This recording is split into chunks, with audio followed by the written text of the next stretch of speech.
मथंगापुरी हारिमु नब्लाङाव गासै 20 साननि थाखाय ड्रामानि फोरोंथायनि दिनै मावबादा बेखेवदों। बिटिआरनि सिनेमा थियेटार बिफाननि बिथोन बादियै राजकुमारी थियेटार ग्रुपनि बानजायनायाव तामुलपुर मथंगापुरियाव थानाय हारिमु नब्लाङाव गासै 20 साननि हाबाफारिजों खुंनो लानाय ड्रामानि फोरोंथाय मावबादाखौ बेखेवनानै होबाय।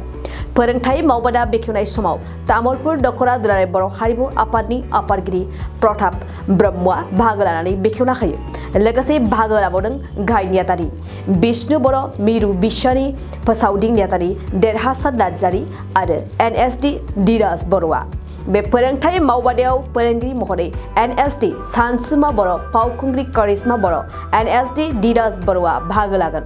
बे ड्रामानि फोरोंथाय होनाय मावबादाखौ तामुलपुर हारिमु नब्लाङाव दिनैनिफ्राय लानाय जाबाय होननानै फोरमायदों सानसुमा बर'आ।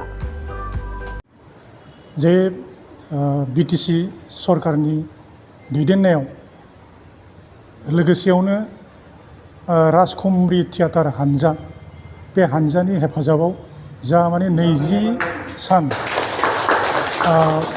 फावथिना मावबादा दिन्थिफुंनाय, बेवहाय आङो दिनै बेखेवगिरि हिसाबै बाहागो लानो मोननायाव आं जोबोद गोजोननाय मोनदों। मानो होननानै बुङोब्ला जोंनि तामुलपुर ओनसोलाव बेबादि फावथिना दिन्थिनायनि मुङाव खेबसेबो माने मावबादा खुंफेरनाय जायाखैमोन।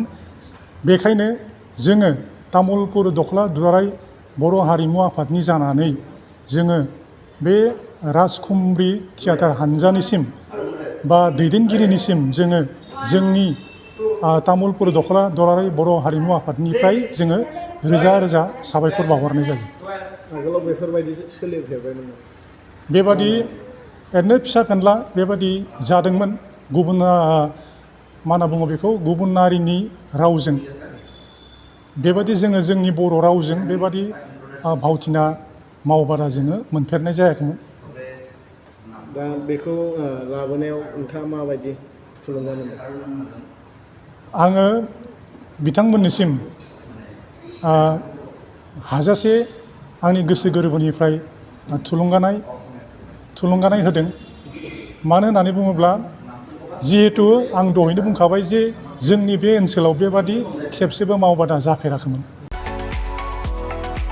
2023-24 सोलोंथाइ बोसोरनि थाखाय गोदान मुं थिसननाय लानानै फैदों डन बस्क' डिग्री कलेज साफागुरिया। देग्लायनिफ्राय डन बस्क' डिग्री कलेज साफागुरियाव बेचलर अफ आर्ट्स एबा बिएनि सेथि सेमिस्टारनि गोदानै मुं थिसननाया दायो सोलिगासिनो दं। चिरां जिल्लानि साफागुरियाव थानाय डन बस्क' डिग्री कलेजआ देग्लायनिफ्राय बिए थाखोनि सेथि सेमिस्टारनि थाखाय गोदानै एडमिसन लानायजों लोगोसे बड', इक'नमिक्स, इंलिश, एडुकेशन, हिस्टरी आरो पलिटिकल साइन्स आयदानि थाखाय बिए अनार्सनिबो खाबु दं।